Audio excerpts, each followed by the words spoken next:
what do we mean by a design problem as distinct from an analysis problem, and then design with synthesis, and then design with selection, stuff like that. And now we will start this new topic, which is heat sink.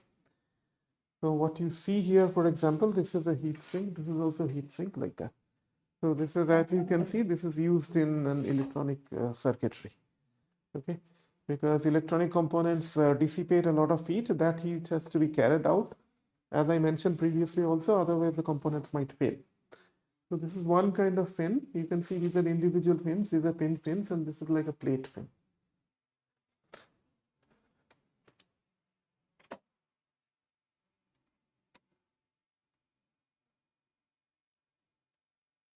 So this is another picture. You can see that there's a fan here, and this is also a fin array. And here's another one. And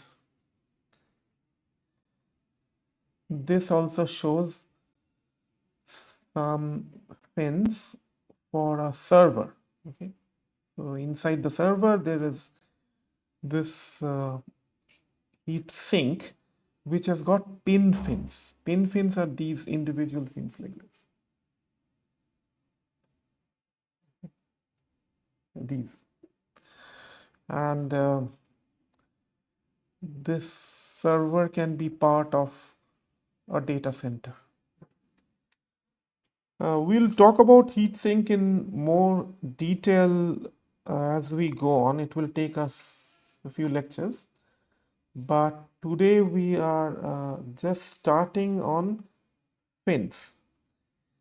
So as you can see from the figure, heat sink is basically an array of fins.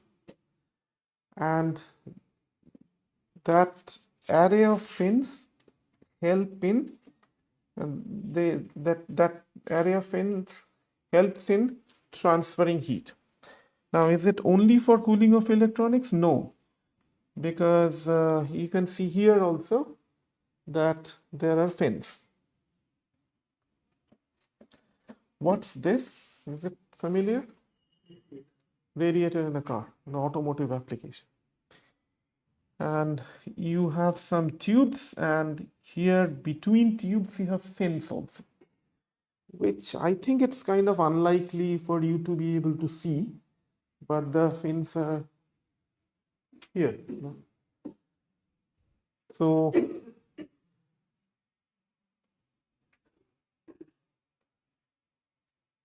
here's another one.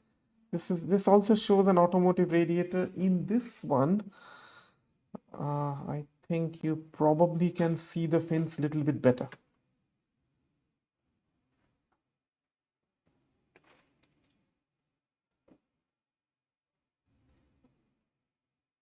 But maybe you can see a bit better now. So these are the fins.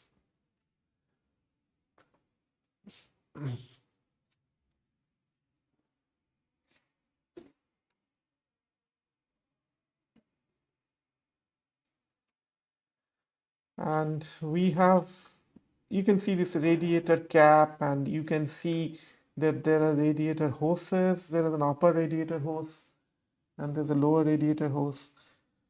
So engine has combustion, so it has a tendency to get overheated. So you have coolant liquid which will cool the engine cylinders, and that coolant liquid needs to dissipate that heat. So the air in the radiator picks up that heat from the coolant, which is getting overheated. Okay, so this is the picture. So this has got fins, and as we have already seen that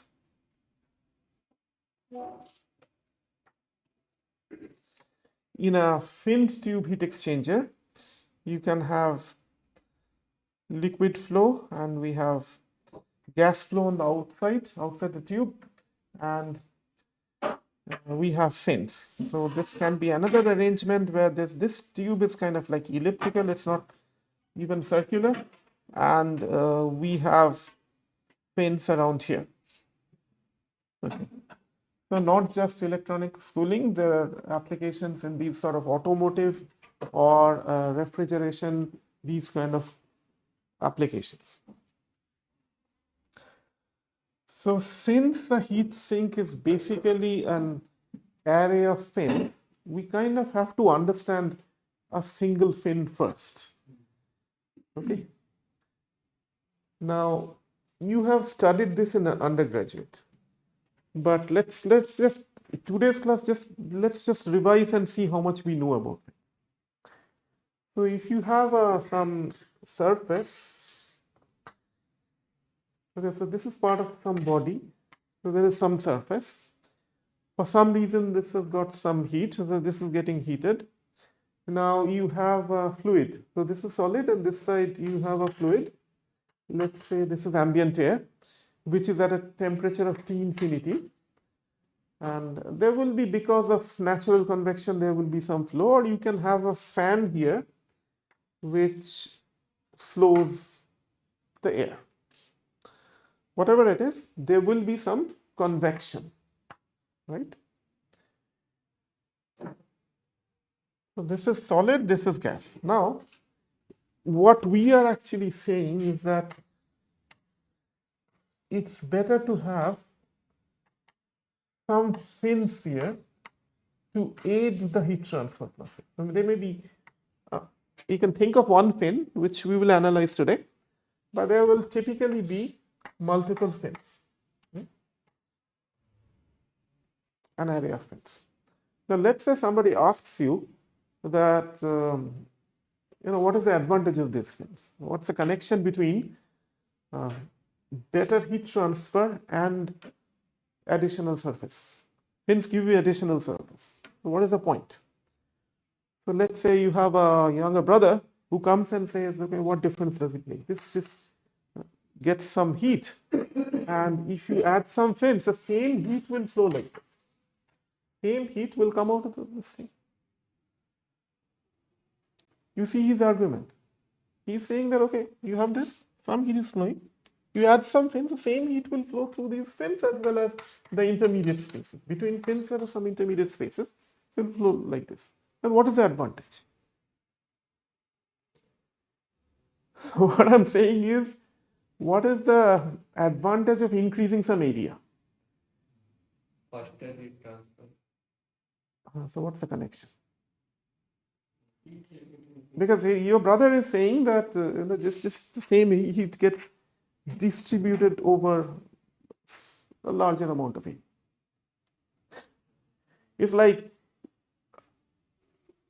if you want to become taller, do you try to increase your weight? There has to be connection, right? So then if you could eat more and then become taller, there's no connection. I mean, at least after a certain age. Once you are an adult, eating more will just make you fat. So what's the connection? What's the connection here?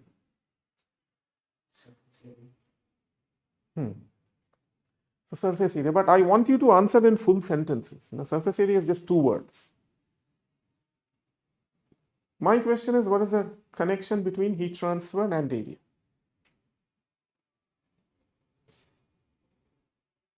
So the conductivity heat transfer will increase. Why?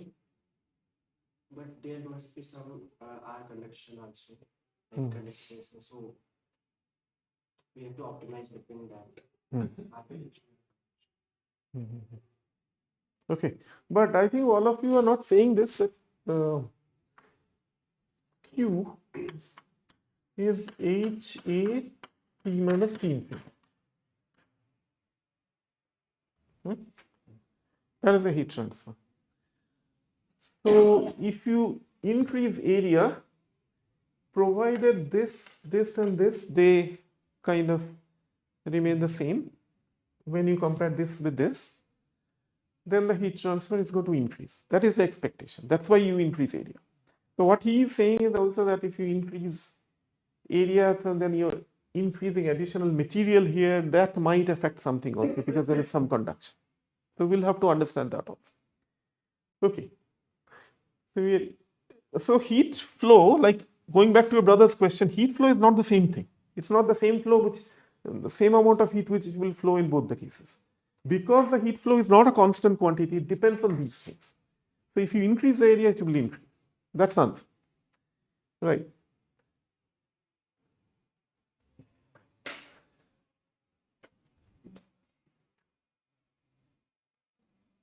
So these are some of the questions which I had shown you a few minutes back. This is a picture showing a bare surface. This is a bare surface, and this one has got an array of fins.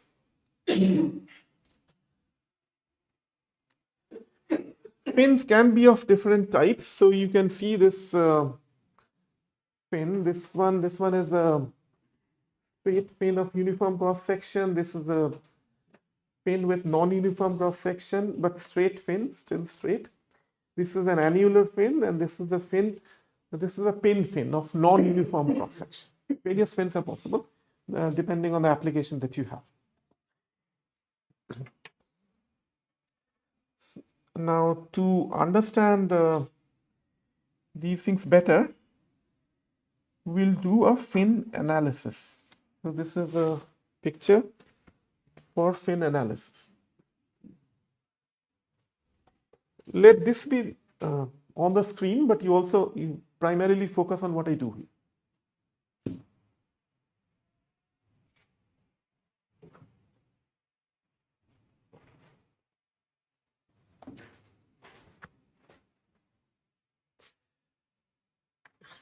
So you have the surface, and on that you have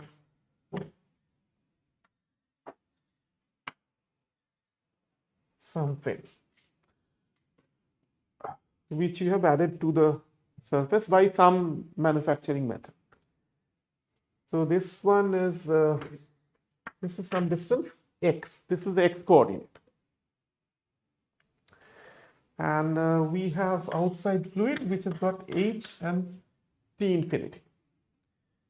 Now we make the assumption that the addition of fins is not going to change h that much. Actually, whenever you change the geometry, h will also change. But we are kind of assuming here that whatever h you have for the bare surface, for this one also it's something similar. Okay. Now, to work with fins, we have to develop some equations so that we have a better understanding of what is happening. Now, to do that, we take a differential element and see the energy balance on that differential element. A differential element will mean something like this here.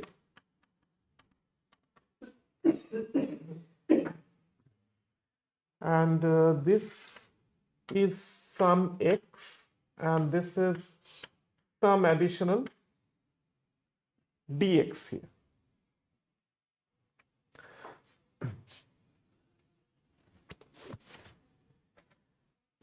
So there is some heat which is flowing like this. This you can call Qx. This heat which is moving into the next section is Qx plus dx.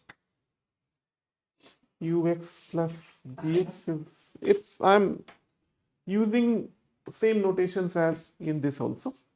So Qx plus dx. Okay. So these two will be different. Why? Temperature at one end will be different from the so Q will also be different. And also there is heat which is getting lost from this surface and the bottom and that back side. So that's getting lost. Now we can say that Qx which is going in is Qx plus dx plus dq convection. dq convection is whatever is going out from this side. So the dq convection is something like this. dq convection, which is actually h multiplied by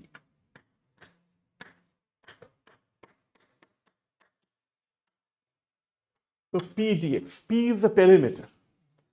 So we have this rectangular cross section and this one, so this perimeter is P and so this is multiplied by this dimension is dx. So P dx will cover the surface area AS. So this is the area on the outer surface of the fin. This is not the cross sectional area.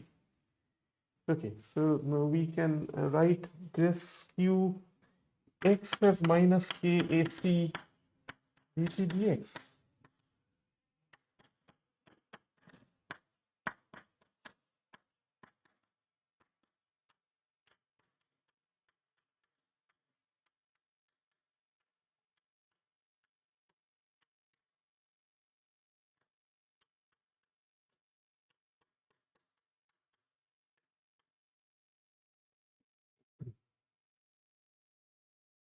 All right.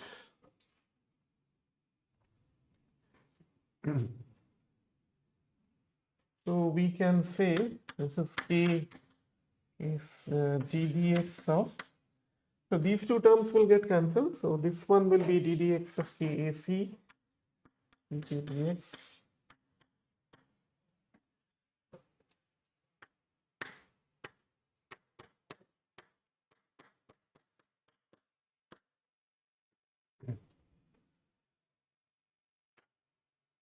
So this is the energy equation basically. And we can go further and simplify this.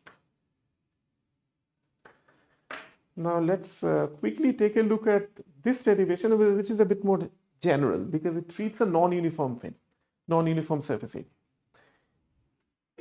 So you see the same thing that we are writing minus Ka dt dx, and in fact AC, right? Cross sectional area is AC.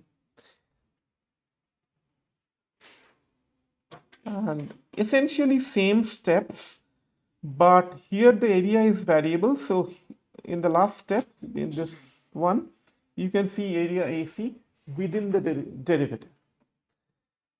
And then we get this from the last step. And if we have a fin of uniform cross-sectional area, which I was doing here, then that equation will turn out to be something like this. So that's this equation. So this is a simple enough equation. So this is linear homogeneous second order differential equation with constant coefficients. What I've written. So this can be solved. Now this is something with exactly the same notations you must have seen in your undergraduate. Correct, all of you? Yes, you've seen that. And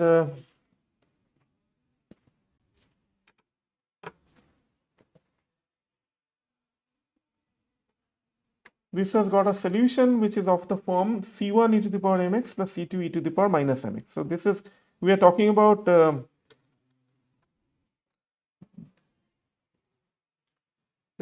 this equation.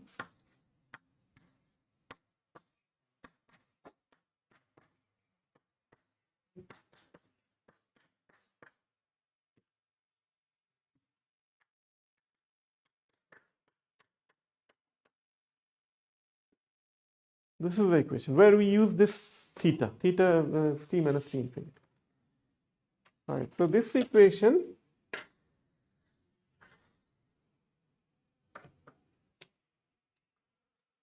is easy, and we have this sort of a solution for this, where the base temperature is Tb. So this is called a base. The base temperature is Tb here, and there is a theta b, which is Tb minus T infinity.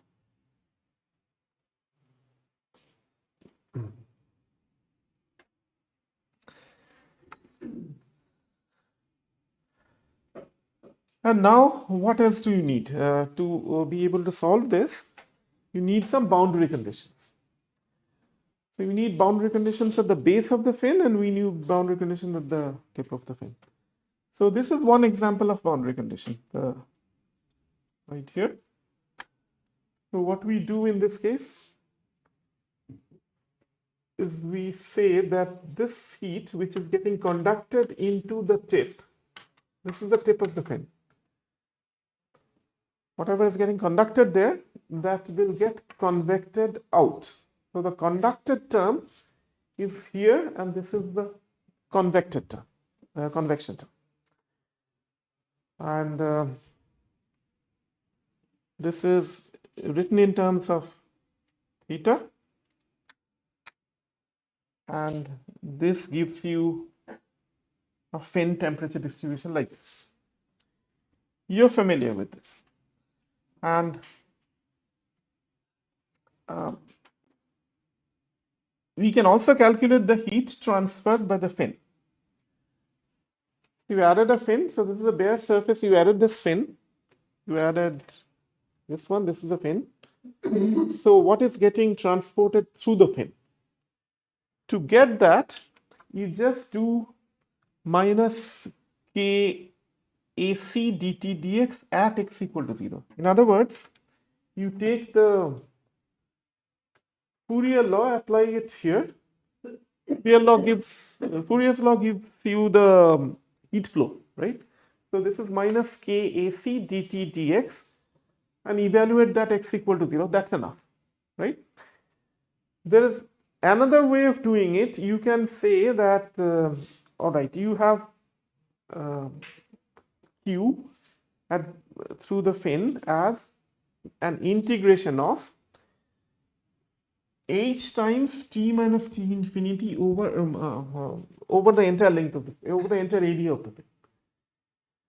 So what's the area of the fin? The area of the fin is this outer surface area, the top, the bottom, and these two sides, as well as the tip.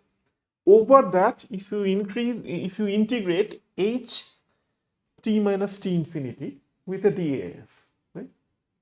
So that will also give you heat flow. The heat flow we are getting in two ways.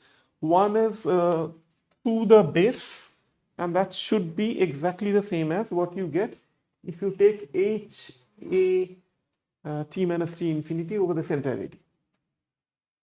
Correct? So these two things will be the same. How does theta look like? Theta goes like this. Okay.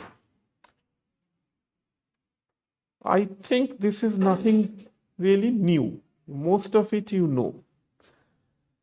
Heat transferred by the fin is kind of like this. And we just discussed, so far discussed only one boundary condition, where we took the heat by conduction equal to heat by convection.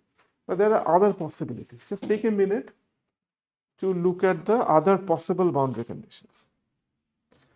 So this I have taken from your this undergraduate textbook by Incropera and Dewitt, which is typically followed in IIT for the undergraduate level teaching. So this is a convective heat transfer condition, the first one, and there is also adiabatic tip. There is a case of prescribed temperature. Prescribed temperature means theta at L equal to some value which is known like theta L, or you also have sometimes you also apply an infinite fin approximation. If the fin is really that large, that long, then the tip of the fin will be at the same temperature as the ambient. Okay? So then that theta is t minus t infinity. Theta at the tip will be 0 if you make an infinite fin. So these are the four possibilities. Now these are things that you know, but since it's a graduate level course, let's try to understand this with a bit more depth. So one question is the heat transfer in the fin one dimensional? Because it appears to be one dimensional. It just goes with x, right? the way we have done this, it just shows that heat transfer is one dimensional. But is that okay?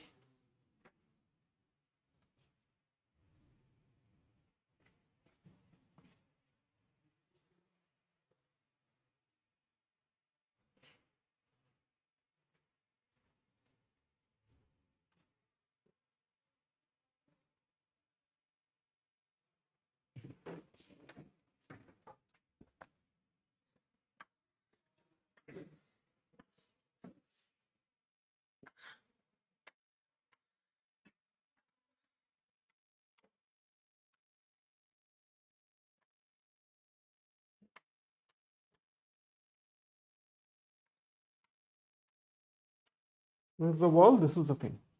Is the heat transfer one dimensional? Because the equations seem to suggest that. It's basically saying that the temperature is only a function of x. Right?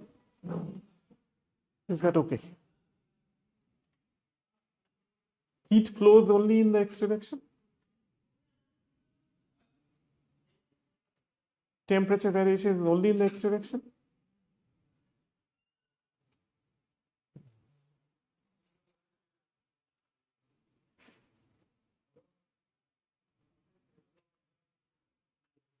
We have a Thin fin. See, you're making a statement, but you're not answering my question. But you have to say how that is related to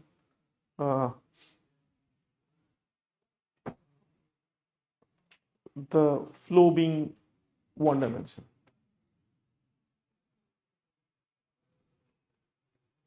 So the temperature gradient must be negligible in y and z direction, so we consider it only in x direction. Correct. So, if you think about the cross section, right? The cross section, and you have the flow of heat coming like this, of course. But then, does it have a tendency to move in this direction? Does it have a tendency to move in this direction? Obviously, it does. Because convection is operating at those places, right? So convection is able to extract heat from this side and from the side, isn't it? So that's happening. And that can happen if the heat flow is also in this direction and in this direction. So that is happening. Otherwise, you cannot write a dq convection. Okay. So where is it tricky? I mean, we're still writing everything in terms of x, isn't it? So what has happened is that we are saying that essentially the temperature is uniform in other directions. At a given x, the temperature is uniform. In other words, we are saying that the temperature from this point to this point, let's say, this is the fin. From this point to this point, we are essentially saying that the temperature is almost the same. What's your name? Himanshu. Himanshu. So Himanshu's answer is actually correct because he said that the gradients in other directions are negligible. Okay, so I'm saying the same thing. I'm saying that the temperature doesn't really change much in other directions. Okay. If the temperature doesn't change much, then how is it that heat is flowing in other directions? It is flowing because maybe the thermal conductivity is high. So that is sort of an answer, right? So the temperature difference may be very small, but because of high thermal conductivity, for example, the heat still manages to flow in this way. So what I'm saying is at a given cross section, at a given value of x, over the cross section, temperature doesn't really vary much. Very small amount of temperature variation, even though there is heat flow from the sides, from the top and from the sides. Okay, in spite of very small temperature difference. temperature difference is not 0, but it's very small, multiplied by maybe a high thermal conductivity. So that ensures there's a flow of heat. Okay, so that's part of the answer. Now, how do we quantify this? This thing? So it's basically not a one-dimensional problem, but because of these assumptions, it essentially becomes, in terms of equations, it becomes a one-dimensional problem. Correct? Now, is there a way to quantify this?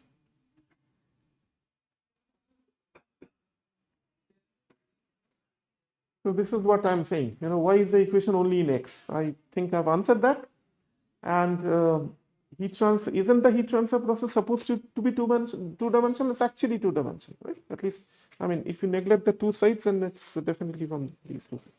And it can be three-dimensional also. Now, in the transverse direction, we can think of a bio number. So I was talking about quantifying this. So there is something called a bio number. So BIOT is pronounced as bio. So this is the name of a French engineer and scientist. So the T is silent. So there is about bio number, right? You have seen in other contexts. You have seen lump heat capacitance, and so we say this is HL by K, which is a bio number, and under some conditions of bio number, the temperature variation in a direction can be neglected, right? It becomes uniform. So what was the restriction on the bio number? Yeah, so it's kind of like much less than 1. It's a small bio number. Small bio number gives you more uniform distribution. Why? Because it's like this is L by Ka. We can think of this as L by Ka divided by 1 over Ha. Correct? This is the same thing. I've introduced this area. So L by Ka is the conduction resistance, and 1 over Ha is a convection resistance. A small bio number means small conduction resistance, okay, compared to the convection resistance. So in situations when you have high thermal conductivity, maybe low heat transfer coefficient, and small L, right, then you can get a small bio number. So in this case, we are talking a bio number in transverse direction. You are more, I think you've seen bio number for maybe for a plate, okay, or maybe for a sphere or something like that. Here it's a little different. Here you have to think about what is the length scale also. So the length scale in this case is this cross-sectional area divided by the perimeter. That will also give you a length scale. This is what I'm writing here. H times, this is the length scale divided by thermal conductivity. So if this bio number is small, then temperature at a given X over the cross-section can be assumed to be uniform, right? Then you can comfortably write temperature as only a function of X, right? So this is an important point, but at the undergraduate level, probably you didn't think about these things. Now, I have told you about these boundary conditions. And let's also think about the solution. In the solution, you see this. So this is in the solution, you see some M, this quantity M. So what's M? M is, it's actually written there. M is square root of Hp over Ksc. This is M. Now, does it have a significance? Because M is occurring everywhere, and in all places it's kind of occurring with L. isn't it? So ml, not directly with L always, it's m times L minus x, but it's m multiplied by some length. That's how it's happening all the time. So what is m? What's the significance? So there is a quantity ml squared is hp over kac multiplied by L squared, and this can be that ml squared can be written in terms of again conduction resistance divided by a convection resistance. So in convection resistance, in this case, the area is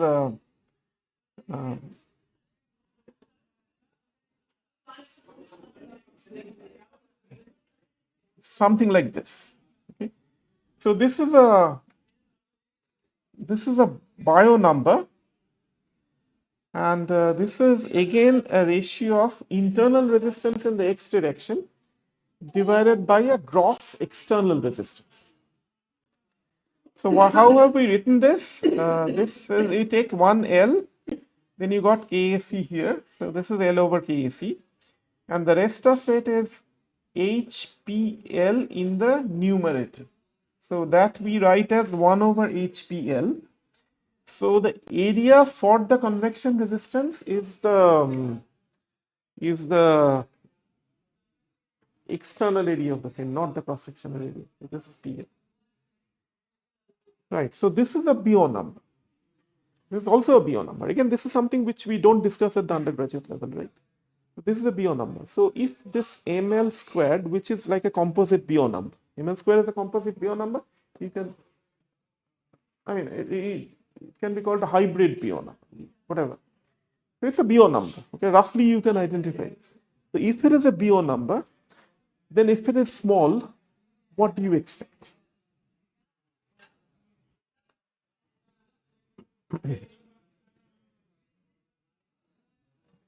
So it's a BO number not in the transverse direction. For the transverse direction, there is a BO number which we have already seen. Few slides back, we looked at the other BO number, right? Which is based on the transverse direction. Okay? Nobody is saying yes or no. Okay, you've seen that, right? So this is a BO number for flow in the x direction, in the longitudinal direction. Fine. Because this has got in the numerator, it has got the internal resistance in the x direction divided by a gross external resistance because of convection. Fine. So this is the question. If ml squared is small, then what happens? Or for that matter, if ml squared is large, then what happens? This is also a question that you have to think of.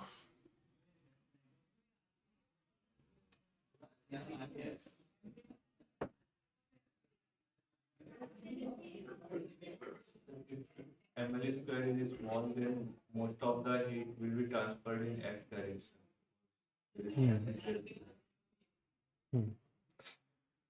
What does that do to the temperature profile in the x direction?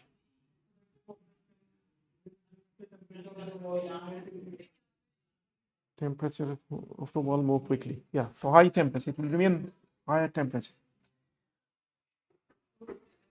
So we can think of this this problem like this, that you can have maybe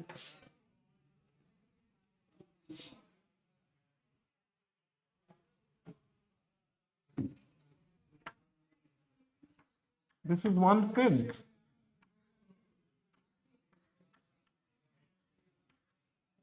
This is another fin, same sort of wall temperature and all that. So if this is made of copper and this is made of stainless steel, then what happens? You have studied fins, you have developed all those equations, but I don't know whether you have thought about it like this. That, okay, same situation, and you have a copper fin, and then you have a stainless steel. Can you compare the temperature profiles in these two fins?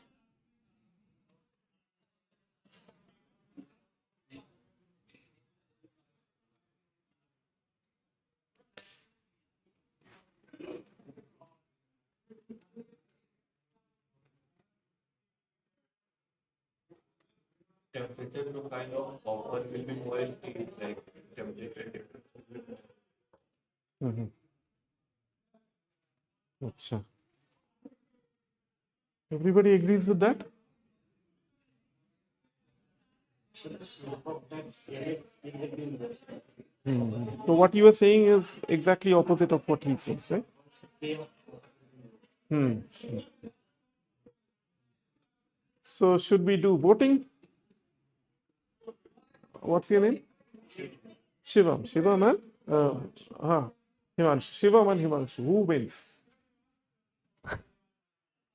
I can tell you one thing. Others will prefer not to vote. Even if most of you will prefer not to vote, non-committed. Correct? Which answer is correct? Shivam's answer is correct or Himanshu's answer is correct?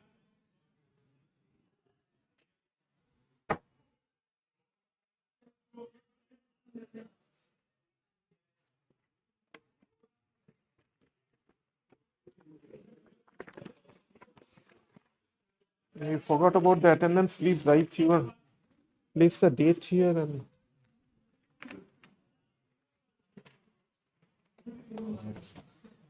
yeah. So Himanshu's answer is correct because if the thermal conductivity is higher, which is true for copper, then it will that temperature profile will tend to be more uniform. So it will show smaller value of drop from the base temperature. Okay. In fact, these figures are there in the book. This is from the undergraduate textbook by Incropera. So this is there, but we don't think about it in such detail at the undergraduate level. So the the drop for copper is less. The drop for SS316 is much more steep, isn't it? So you have copper, it goes like this, and it's not giving that much of resistance, conduction resistance. It will tend to make the temperature profile more uniform. Okay, so it will not show that large amount of drop.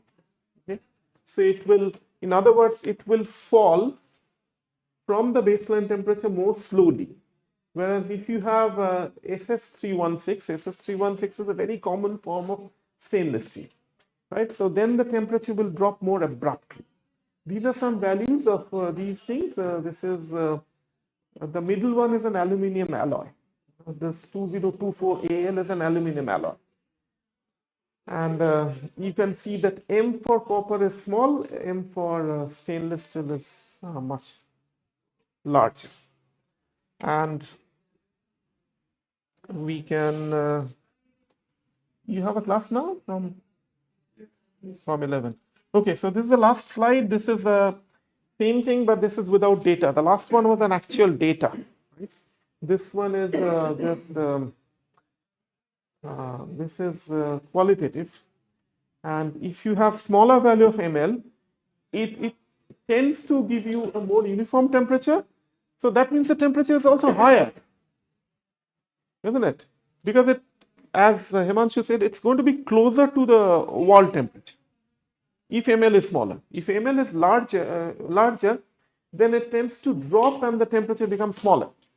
So this one, because its temperature is higher, so the fin is hotter, right? Fin is overall hotter, so it will transfer more heat. So yeah, I think we'll have to stop here. Unfortunately, we kind of lost 10 minutes at the beginning of the class because of technical issues. The lectures are getting uploaded also on this manthan.iitd.ac.in.